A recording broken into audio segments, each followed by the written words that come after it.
Ashes trophy मालिका सुरू होण्यापूर्वी ऑस्ट्रेलियाला मोठा धक्का बसलाय। कसोटी संघाचा कर्णधार पॅट कमिन्स पाठीच्या दुखापतीमुळे पहिल्या कसोटीला मुकणार आहे। कमिन्सच्या अनुपस्थितीमध्ये स्टीव्ह स्मिथची संघाच्या कर्णधारपदी नियुक्ती केलेली आहे। 21 नोव्हेंबरपासून ॲशेस ट्रॉफीला सुरुवात होणार आहे। टीम इंडिया पुन्हा एकदा दुखापतीच्या दुष्टचक्रामध्ये सापडलेली आहे। भारताचा उपकर्णधार श्रेयस अय्यर पुन्हा एकदा दुखापतग्रस्त झालेला आहे। सिडनी वनडेमध्ये अलेक्स कॅरीचा झेल घेत असताना श्रेयसच्या डाव्या बरगडीला जबर धक्का बसलेला आहे। या दुखापतीमुळे श्रेयसला 3 आठवड्याच्या विश्रांतीचा सल्ला देण्यात आला आहे।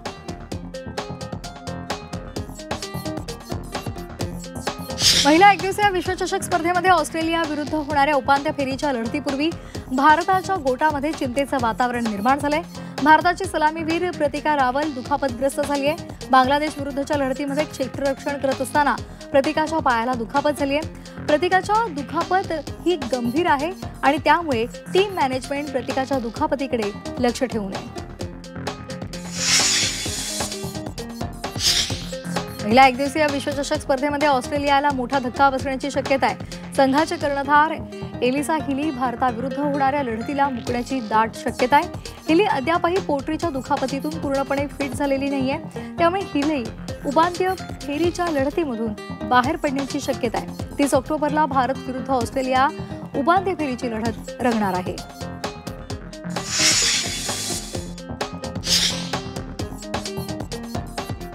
बॉर्डर गावस्कर ट्रॉफीबाबत क्रिकेटपटू अजिंक्य रहाणेनं मोठं वक्तव्य केलंय। 34-35 वर्षांनंतर खेळाडू चांगली कामगिरी करण्यावर लक्ष देतात।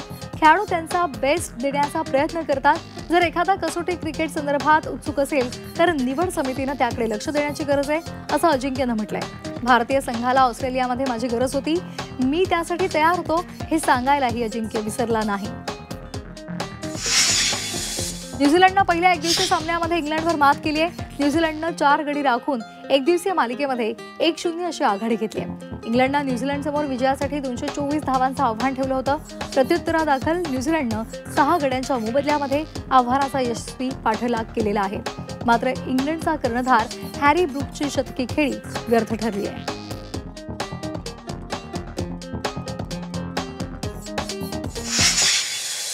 आता पाहणार आहोत इतरही महत्त्वाच्या बातम्या। मुंबईमधील सायन जे उड्डाणपुलाच्या दुरुस्तीची कामं लवकरच हाती घेतली जाणार आहे। यासाठी हे उड्डाणपूल काही काळासाठी बंद ठेवले जाणार आहेत। MARDC कडून ही दुरुस्ती करण्यात आलेली येणार आहे। दुरुस्ती कामानुसार उड्डाणपुलाचं एक्सपान्शन जॉईंट्स सुद्धा बदललं जाणार आहे। मुंबई गोरेगाव ओशेवरा आधुनिक केबल स्टेड प्रकारामधील पूल उभारला जाणार आहे। या पुलासाठी महापालिका तब्बल 418 कोटी रुपये खर्च करणार आहे। 2028 पर्यंत हा पूल वाहतुकीसाठी खुला करण्याचा महापालिकेचा प्रयत्न असेल। या पुलामुळे पश्चिम उपनगरांमधील SV रोड आणि लिंक रोडवर वाहतूक कोंडी मुक्त होणार आहे। एसटी महामंडळाकडून 16 ते 18 ऑक्टोबर दरम्यान 6000 विशेष फेऱ्या सोडण्यात आल्या। दिवाळीच्या सुट्ट्यांमध्ये गावी जाणाऱ्या प्रवाशांची मोठी गर्दी होती। या पार्श्वभूमीवर एसटी महामंडळानं विशेष फेऱ्या सोडल्या। या कालावधीमध्ये तब्बल 7.5 लाख प्रवाशांनी एसटीनं प्रवास केला, त्यामुळे एसटीला 6 कोटी रुपयांचं उत्पन्न मिळालंय। सातारा एसटी स्थानकावर प्रवाशांचा गोंधळ पाहायला मिळाला। रात्रीच्या वेळी आरक्षित गाड्यांना 4 ते 5 तास उशीर झाल्यामुळे प्रवाशांनी संताप व्यक्त केला आणि प्रशासनाला धारेवर धरलं। रात्री उशिरापर्यंत पुणे आणि मुंबईकडे जाणाऱ्या अनेक बसेस या आल्या नव्हत्या आणि त्यामुळे प्रवाशांनी नाराजी व्यक्त केली। मुंबईमधली हवा प्रदूषणाच्या पातळीमध्ये सर्वाधिक वाढ झाली आहे। ऑक्टोबर महिन्यामध्ये सर्वाधिक प्रदूषणाची नोंद झाली आहे। 18 ते 22 ऑक्टोबर दरम्यान मुंबईमध्ये सर्वाधिक प्रदूषणाची नोंद झाली आहे। मुंबईमध्ये 19 ठिकाणांवर हवा प्रदूषित आहे।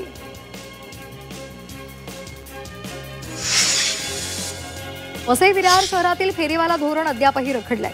महापालिकेने गेल्या 5 ते 6 वर्षांपासून फेरीवाला धोरण निश्चित करण्याचा निर्णय घेतला होता, मात्र अद्यापही धोरण रखडल्यामुळे शहरामधील रहदारीला मोठा अडथळा निर्माण झालाय।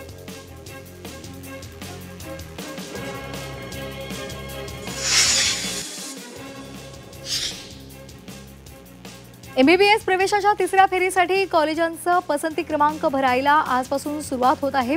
विद्यार्थ्यांना उद्यापर्यंत पर्याय भरता येतील, तर 30 ऑक्टोबरला गुणवत्ता यादी जाहीर केली जाणार आहे। राज्यामधील MBBS अभ्यासक्रमाच्या यंदा जवळपास 8000 जागा आहेत। देशभरातील जवळपास 8,000 शाळांमध्ये 2024-25 या शैक्षणिक वर्षामध्ये एकाही विद्यार्थ्यांना प्रवेश घेतलेला नाही, असं शिक्षण मंत्रालयाच्या ताज्या आकडेवारीतून स्पष्ट झालंय. या शून्य प्रवेश असलेल्या शाळांमध्ये तब्बल 20,817 शिक्षक कार्यरत आहेत. महाराष्ट्रासह गोवा, आसाममध्ये मात्र एकही शून्य प्रवेश शाळा नाही. मुंबईमधल्या वरळी डोममध्ये शिवसेना उद्धव बाळासाहेब ठाकरे पक्षाचा निर्धार मेळावा आज पार पडणार आहे. या मेळाव्यामध्ये Aaditya Thackeray bogus voting bomb फोडणार आहे. दिल्लीमध्ये राहुल गांधी यांनी ज्या प्रकारे सादरीकरण केलं तशाच प्रकारे मुंबईतील मतदार याद्यांसंदर्भातल्या घोळाचं सादरीकरण आदित्य ठाकरे करणार आहेत. मुंबईमध्ये आज राष्ट्रवादी शरदचंद्र पवार पक्षाची बैठक आहे. शरद पवार यांच्या नेतृत्वामध्ये ही बैठक पार पडेल. आगामी निवडणुका, मुंबई मोर्चा या पार्श्वभूमीवर या बैठकीमध्ये चर्चा होणार आहे. जिल्हाप्रमुख तसंच पक्षाचे नेते आणि महत्त्वाचे पदाधिकारी बैठकीला उपस्थित राहतील.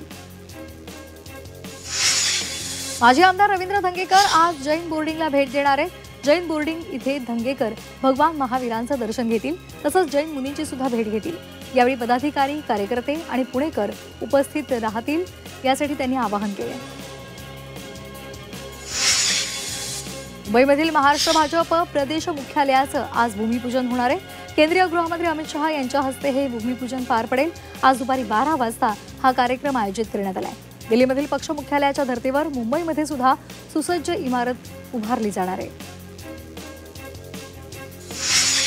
मराठा आरक्षणाच्या GR-वर आज सुप्रीम कोर्टामध्ये महत्त्वाची सुनावणी पार पडणार आहे. हैदराबाद गॅझेटियर संदर्भात ही सुनावणी होणार आहे.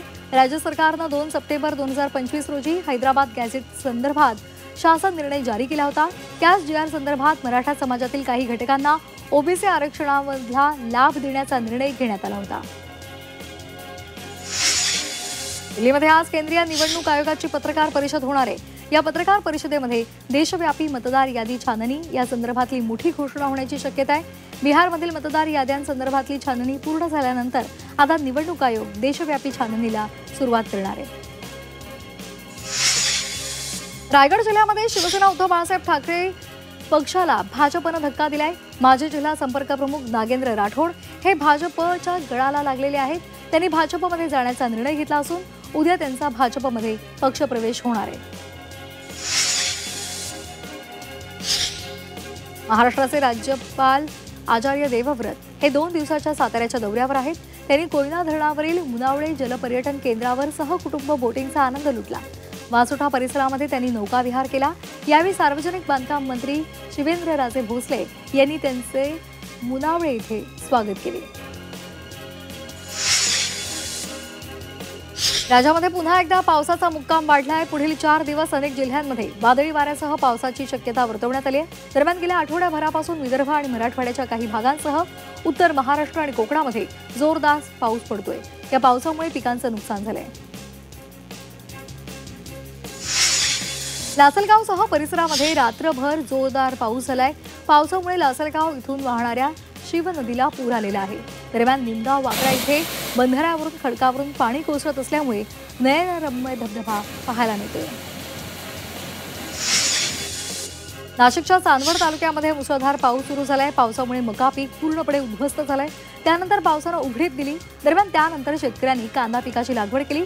मात्र पुन्हा पाऊस आला आणि कांद्याच्या पिकामध्ये पाणी शिरलेलं आहे. हे पीकही उद्ध्वस्त झालंय. त्यामुळे मागणी आता मदतीसंदर्भात सरकारकडे केली जाते. नाशिकच्या निफाड आणि लासलगाव इथल्या शिवारामध्ये मुसळधार पाऊस झालेला आहे. त्यामुळे इथल्या भरवस फाट्याजवळ पूल पाण्याखाली गेलाय. त्यामुळे अनेक गावांचा संपर्क तुटलाय. असं असलं तरी अनेक जण जीव धोक्यात घालून या पुलावरून ये जा करतायत. वंदे मातरम या राष्ट्रीय गीताला 150 वर्ष पूर्ण झालेली आहेत. हे गीत देशाच्या चैतन्यशील भव्य स्वरूपाचं प्रतिबिंब असल्याचं पंतप्रधान नरेंद्र मोदी यांनी म्हटलंय. तसंच देशवासियांनी उत्सव साजरा करावा असं आवाहन सुद्धा त्यांनी केलंय. पालघरच्या माहीम इथे भव्य किल्ले स्पर्धा 2025चं आयोजन करण्यात आलंय. या स्पर्धेमध्ये दुर्गप्रेमींनी मोठा सहभाग नोंदवला. यंदा पावसातही या स्पर्धा सुरू आहेत. देवमोगरा फाउंडेशनकडून या स्पर्धेचं आयोजन करण्यात आलंय. अकोला पोलिसांनी अक्षय नागलकर हत्याकांडामधील फरार असलेल्या 4 आरोपींना अटक केली आहे. या प्रकरणामध्ये आता एकूण 8 आरोपी अटकेमध्ये आहेत. दरम्यान आणखी एक आरोपी अद्याप फरार असून त्याचा शोध घेतला जातोय.